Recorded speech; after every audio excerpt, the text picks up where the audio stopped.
Bismillahirrahmanirrahim. Assalamualaikum warahmatullahi wabarakatuh dan salam sejahtera kepada seluruh rakyat Malaysia yang dikasihi sekalian. Seperti biasa, saya akan mulakan dengan laporan mengenai tindakan Task Force Operasi Pematuhan. Semalam sebanyak 2,602 pasukan Task Force Operasi Pematuhan Polis Diraja Malaysia yang terdiri daripada 12,251 anggota telah melakukan 56,081 pemeriksaan bagi memantau dan menguatkuasakan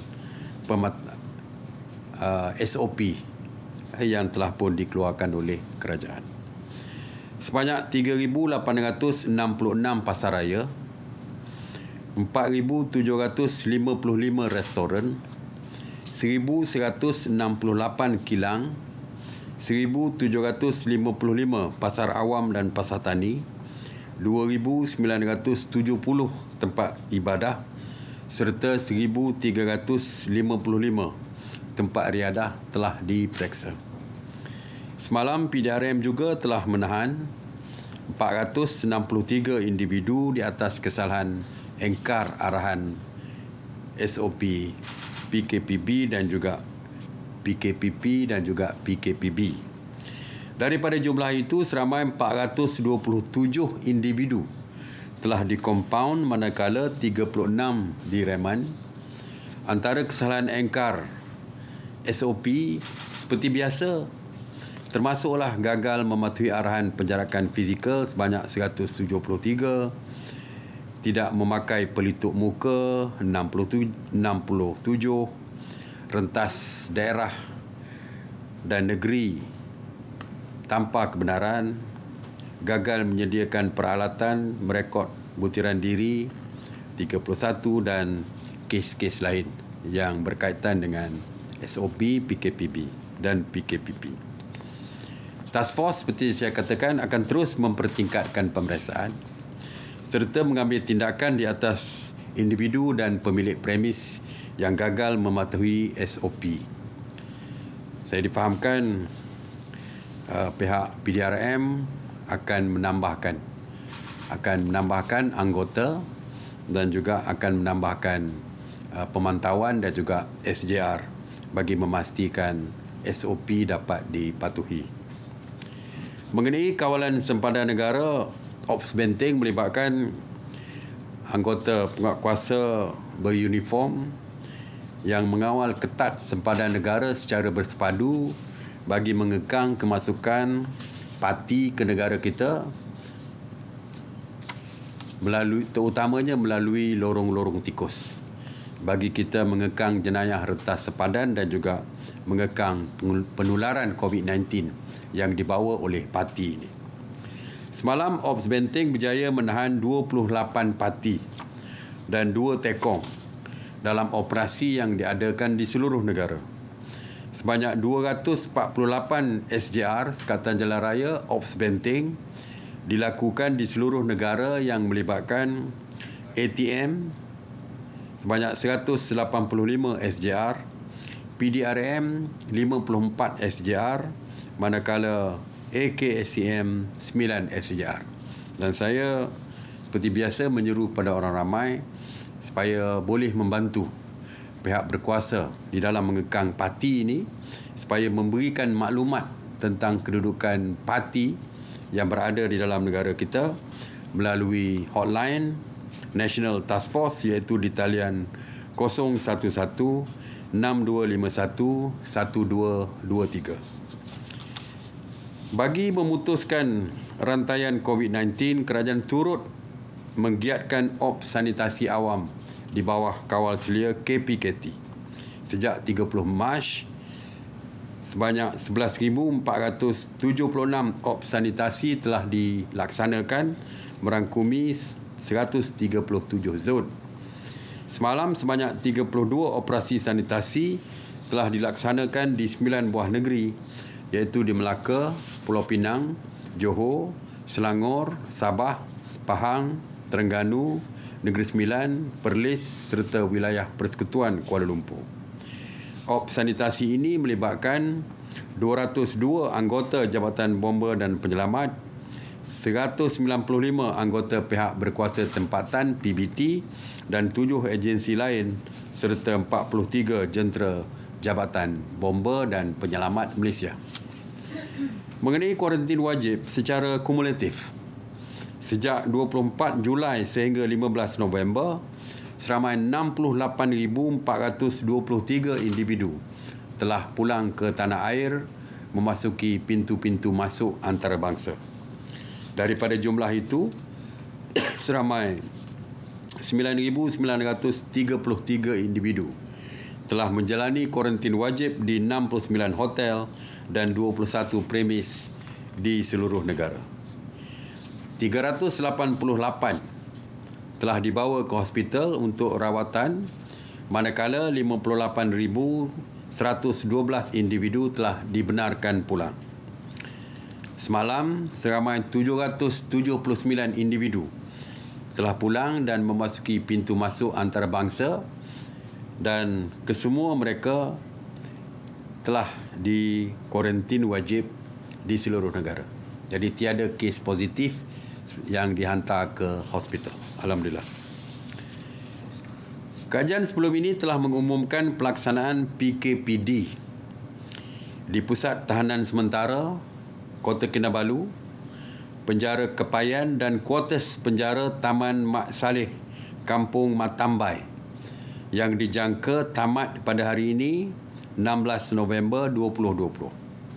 KKM telah melaksanakan sebanyak 1,824 saringan di PTS Kota Kinabalu dan merekodkan sebanyak 425 kes positif COVID-19, manakala 3,970 saringan di Penjara Kepayan dan merekodkan 1,857 kes positif COVID-19. Walau bagaimanapun, sehingga 14 November 2020, bilangan kes adalah terkawal dengan hanya terdapat 25 kes aktif di PTS Kota Kinabalu dan 1 kes aktif di Penjara Kepayan dan kesemuanya telah menerima rawatan. Di atas nasihat dan penilaian risiko oleh KKM, sidang khas hari ini bersetuju untuk menamatkan PKPD di Pusat Tahanan Sementara PTS Kota Kinabalu, Penjara Kepayan dan kuartus penjara Taman Mak Saleh Kampung Matambai hari ini 16 November seperti yang dijadualkan. Walau bagaimanapun, kawasan tersebut berada di dalam Kota Kinabalu dan Sabah ketika ini adalah di bawah PKPB. Jadi walaupun PKPD telah ditamatkan, mereka tertakluk di bawah SOP PKPB. Kerajaan sebelum ini juga telah melaksanakan PKPD di Institut Latihan Kementerian Kesihatan Malaysia KKM Johor Bahru bermula 3 November 2020 dan dijangka tamat pada hari ini 16 November 2020.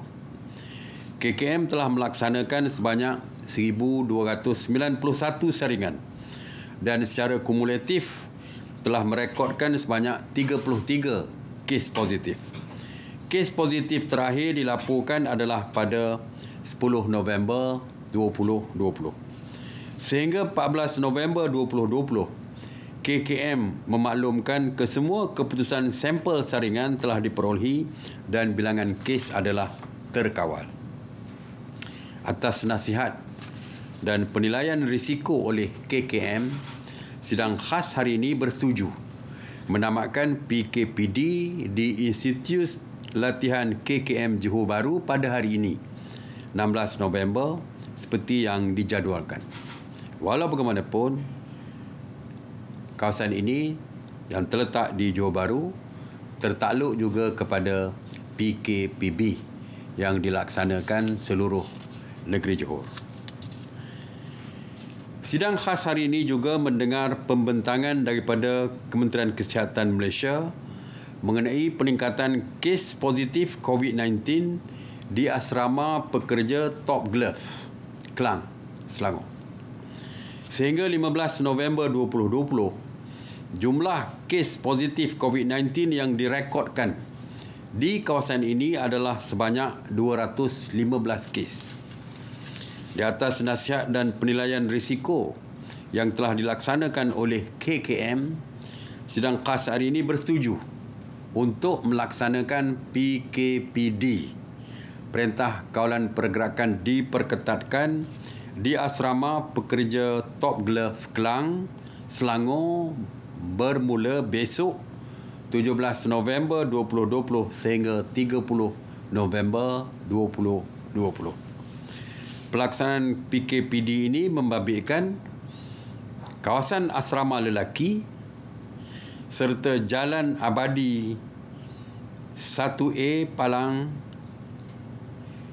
KU8 dan asrama pekerja wanita serta Jalan Abadi 1A dan Jalan Abadi 10A Palang KU8. Mana ini dia, termasuk jalan sekali ya. Yang melibatkan seramai 13,190 pekerja dan hampir 1,200 penduduk. Jadi di asrama lelaki, asrama perempuan dan juga jalan yang saya sebutkan tadi. Pelaksanaan PKPD ini bagi membolehkan KKM terus melaksanakan saringan bersasar kepada pekerja dan penduduk di kawasan tersebut. Pihak Top Glove juga perlu membuat saringan sepenuhnya kepada semua pekerja di kilang dan juga di asrama-asrama yang membekalkan kerja kepada kilang tersebut. Jadi untuk kawasan yang di PKPD, KKM akan membuat saringan bersasar, saringan kepada semua pekerja-pekerja yang terlibat. Manakala kilang kita belum tutup, jadi kita minta supaya Top Glove melakukan saringan kepada semua pekerja kilang, melakukan sanitasi dan juga membuat saringan kepada asrama yang membekalkan pekerja-pekerja kepada kilang tersebut. Jadi kita nak semua pekerja itu disaring. Tapi setakat ini kita buat PKPD di asrama yang saya sebutkan tadi.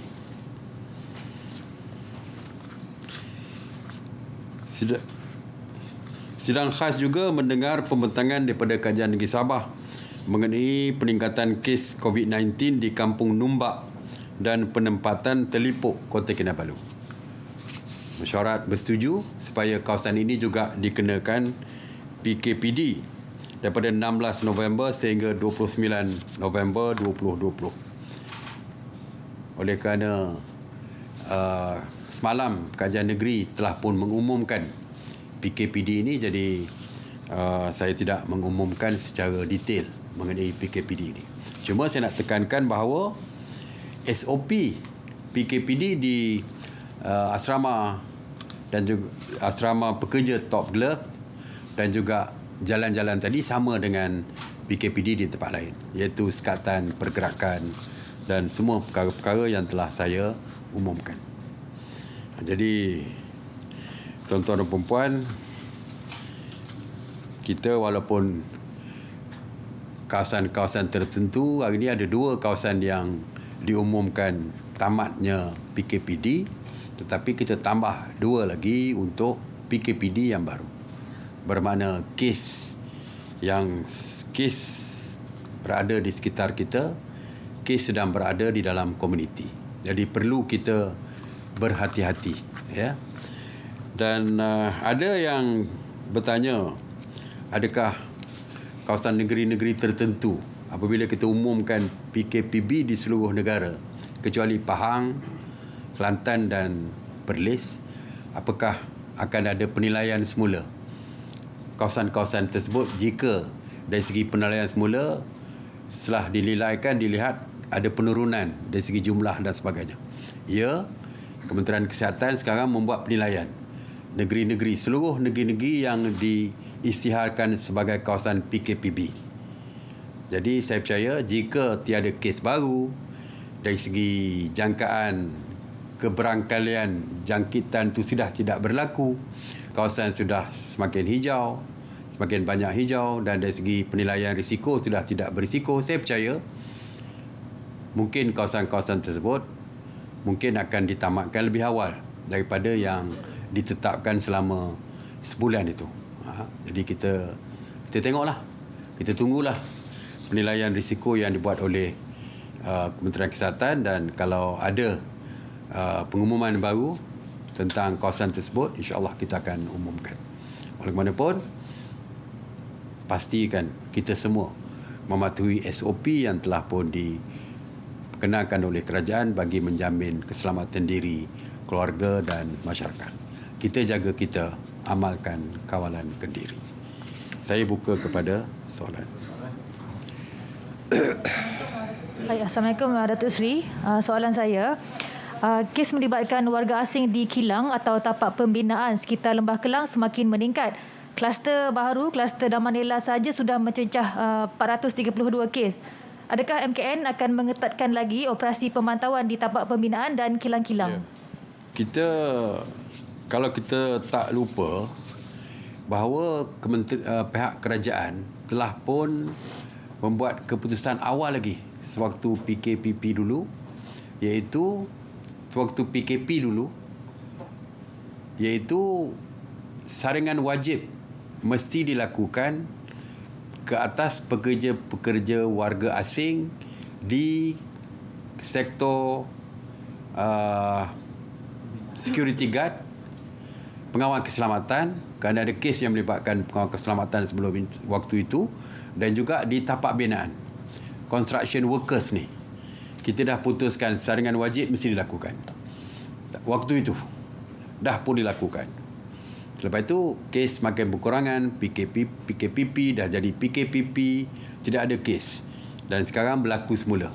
Dan kita telah pun mewajibkan semula supaya pekerja di sektor tapak binaan ini, construction workers ini, dan juga di security guard dibuat saringan sekali lagi. Saringan semula. Cuma mesyuarat tadi kita masih lagi berbincang dengan pihak Kementerian Sumber Manusia supaya kita lihat secara menyeluruh, bukan setakat construction, pekerja-pekerja construction saja, pembinaan dan security guard, tapi mungkin kepada pekerja-pekerja lain. Mungkin. Jadi kita sedang buat kajian secara menyeluruh. Pagi tadi dalam mesyuarat jawatankuasa teknikal misalnya, saya telah pun meminta kepada Kementerian Sumber Manusia untuk membentangkan tentang jumlah pekerja. Sebagai contoh, jumlah pekerja warga asing di Malaysia sekarang adalah seramai 1.7 juta. Ya. Dan dengan jumlah yang sebegitu ramai, kalau kita membuat swab test kepada mereka, kita nak tengok berapa kemampuan lab untuk kita dapatkan keputusan tentang mereka. Jadi, dan siapa yang nak bayar? Per keso, saya difahamkan lebih kurang 1 juta lebih sikit. 1 juta lebih daripada 1.7 juta tersebut adalah pencarum kepada perkeso. Dan perkeso saya difahamkan boleh memberikan bantuan dan memberikan subsidi. Saya difahamkan lebih kurang RM150 satu orang. Dan balance-nya dibayar oleh siapa yang nak bayar. Ataupun ada kalau lebih kurang 700 yang nak bayar. Pekerja ataupun majikan. Jadi banyak perkara-perkara yang perlu kita perhatikan. Dan kalau kita nak lockdown asrama, boleh. Kita tutup asrama. Ya, boleh. Tapi bukan semua pekerja-pekerja warga asing ni duduk di asrama. Ada yang ada yang tinggal di rumah-rumah sewa dan sebagainya, dan berselerak. Bagaimana pemantauan perlu dibuat? Adakah mereka perlu memakai wristband ke? Kita pun tak tahu.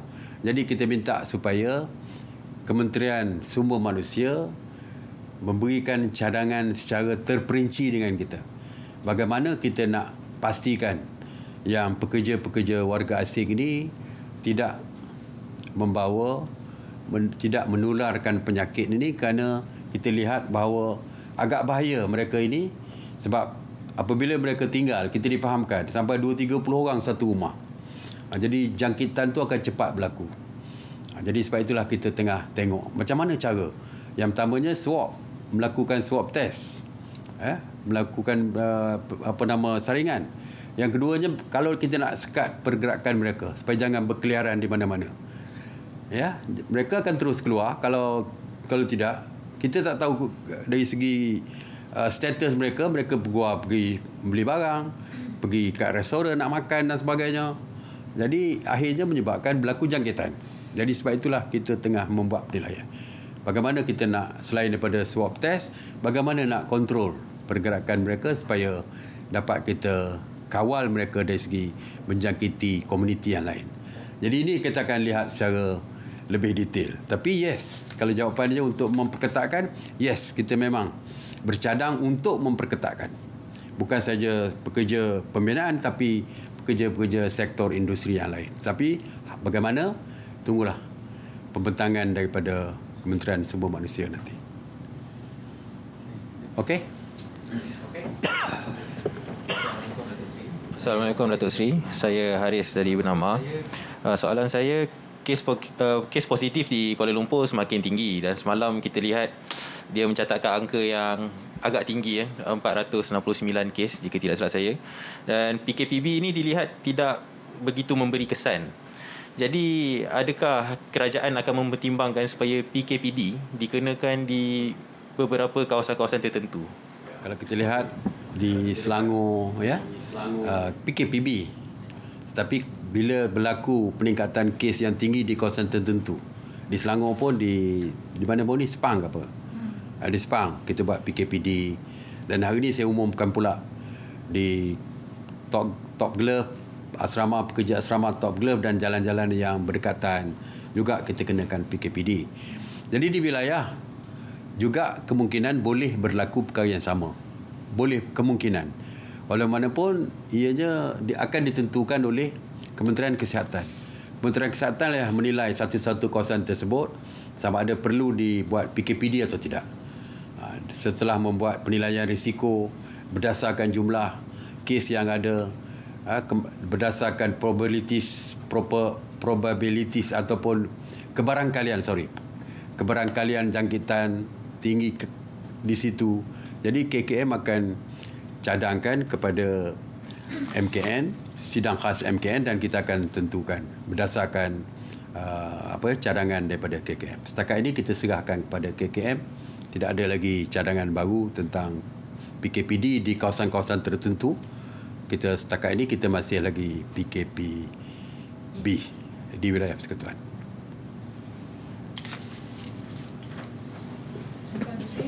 Assalamualaikum Datuk Seri. Soalan saya, pada 3 hari lepas terdapat 40 bot nelayan Indonesia memasuki perairan negara dan dikhawatiri akan berlaku penyeludupan parti. Memang dah dihalau semulalah. Namun adakah pengoperasian Ops Benteng di sepanjang negara akan lebih dimantapkan bagi mengekang pembolosan parti ni? Ops Benteng memang kita perkukuhkan, pertingkatkan dari segi kawalan. Ya, sebab itulah kita dapat lihat APMM mengusir 40 bot nelayan Indonesia daripada bot nelayan Indonesia tu dapat diusir keluar oleh APMM. Jadi itu menunjukkan bahawa apa yang dilaksanakan oleh kita menunjukkan kejayaan. Begitu juga di Sabah, di pantai timur Sabah.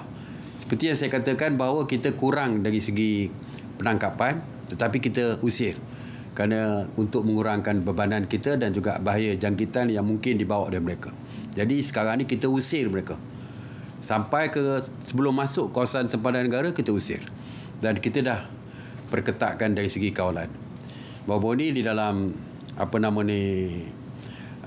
bajet 2021 yang diumumkan, iaitu pembelian peralatan ataupun aset ketenteraan sendiri. Begitu juga dengan ada special bajet untuk ops benteng. Maka kawalan akan lebih ketat. Pembelian drone, ya, dan juga bot pemintas laju yang akan dibeli oleh Angkatan Tentera Malaysia. Semuanya ini akan memperkukuhkan kawalan kita di kawasan sempadan. Sehingga sejak 18 Mac 2020, 199 bot nelayan Indonesia telah pun diusir keluar daripada perairan kita. Maknanya tindakan kita berjaya setakat ini, dan dengan penambahan aset ketenteraan yang baru ini, saya percaya kita lebih mampu untuk mengawal kedatangan warga-warga asing secara haram ini, secara tanpa izin ni, yang tanpa izin ni dapat kita usir mereka keluar daripada negara kita. Assalamualaikum Datuk Seri. Datuk Seri, sektor pelancongan di kawasan hijau contohnya di Langkawi boleh beroperasi. Penduduk Langkawi misalnya meminta SOP menaiki kenderaan dilonggarkan. Ini kerana mereka mahu membawa anak-anak menaiki kabel kar, taman burung dan sebagainya. Ini adalah kerana mereka bermasalah untuk membawa keluarga kerana bilangan terhad untuk satu kenderaan. Mereka juga ini juga sebagai usaha untuk merancangkan semula industri pelancongan di kawasan terbabit. Jadi mungkin MKN ada cadangan untuk melonggarkan SOP menaiki kenderaan terutama di kawasan hijau seperti Langkawi. Langkawi sebenarnya terletak di dalam negeri Kedah. Ya. Dan seluruh negeri Kedah diisytiharkan sebagai kawasan PKPB. Ya, betul. Mungkin Langkawi kawasan hijau ataupun kuning, tetapi kerana Kedah diisytiharkan sebagai PKPB, maka Langkawi juga tertakluk kepada SOP PKPB. Tetapi hari ini Kementerian Pelancongan ada mengemukakan beberapa cadangan yang sedang kita pertimbangkan. Yang pertamanya, di kawasan PKPP, dalam kawasan hijau, dianggap sebagai hijau PKPP, pergerakan bebas dari segi dan juga aktiviti pelancongan, itu kita tahu. Dan mereka juga mencadangkan supaya pergerakan antara hijau dan hijau, daerah hijau dengan daerah hijau yang lain, walaupun satu daerah tu di dalam kawasan merah PKPB, tapi dia memohon untuk membenarkan antara hijau dengan hijau. Sebagai contoh, Langkawi hijau. Ya, kalau Langkawi hijau. Sabak Bernam, Selangor hijau. Jadi cadangan dia, kalau hijau dengan hijau kita benarkan. Jadi bolehlah orang Sabak Bernam pergi ke Langkawi sebagai contoh. Ini yang dicadangkan supaya ada dua kategori, iaitu di dalam within hijau bebas, ataupun antara negeri hijau dengan negeri hijau. Negeri hijau bermakna negeri Pahang dengan negeri Kelantan, bebas dari segi pergerakan. Dan dia juga cadangan ketiga, antara daerah hijau dengan daerah hijau. Tapi kita kena bincang detail SOP tersebut. Ya. Yang datang daripada Sabak Bernam misalnya, bagaimana nak cross sampai ke Langkawi tersebut? Bagaimana nak membezakan yang datang tu daripada Sabak Bernam ataupun daripada Kelang? Contoh. Betul, ya? Yang mungkin adalah cara-caranya. Mungkin polis keluarkan surat kebenaran, bukti daripada polis dia datang daripada Sabak Bernam, bukan datang daripada Kelang sebagai contoh, yang merah tu. Jadi ini antara perkara-perkara yang kita teliti. Yang kita akan teliti, sedang meneliti, dan keputusan mesyuarat tadi meminta supaya Kementerian Pelancongan, Kementerian Kesihatan, Kementerian Pengangkutan, Kementerian Kesihatan dan MKN untuk berbincang dan come out dengan cadangan yang lebih detail dan dibentangkan semula di dalam mesyuarat khas MKN untuk kita putuskan. Jadi kepada penduduk Langkawi, insya-Allah, yang pertamanya kita tunggu 2-3-4 hari sebelum tamat 2 minggu PKPB ni, doakan. Kalau Kedah dah bagus, mungkin KKM kata Kedah boleh dikeluarkan daripada PKPB, maka bebaslah selepas itu.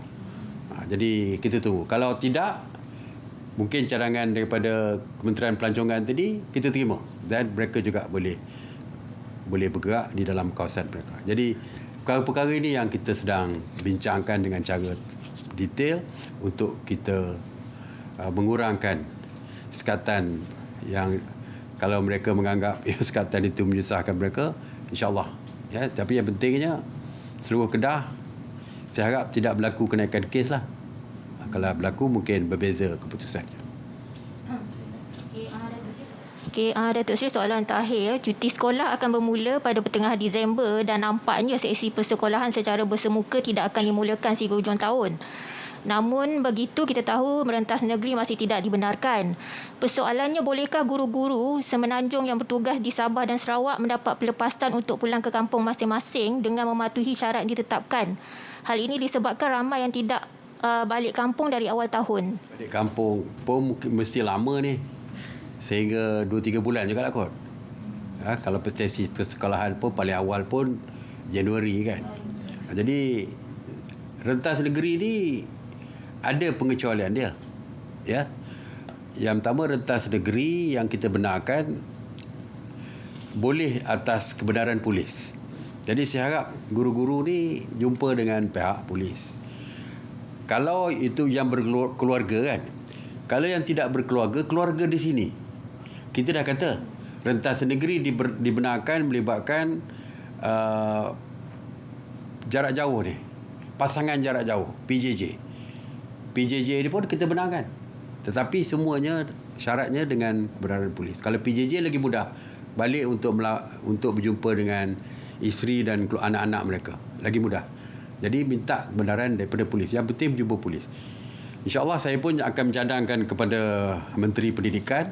Mungkin Kementerian Pendidikan boleh berunding dengan pihak polis supaya boleh guru-guru ni di bawah Kementerian Pendidikan balik kerana cuti yang panjang. Tidak perlu, mungkin mereka tidak perlu berada di Sabah, mereka nak balik ke Semenanjung.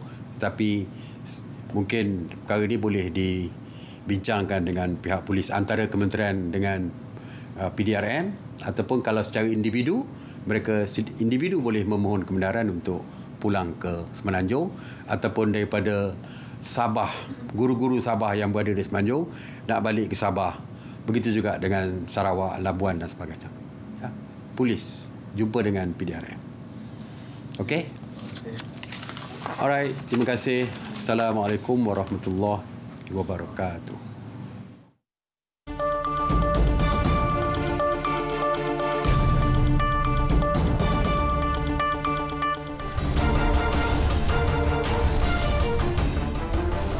MKN Kedah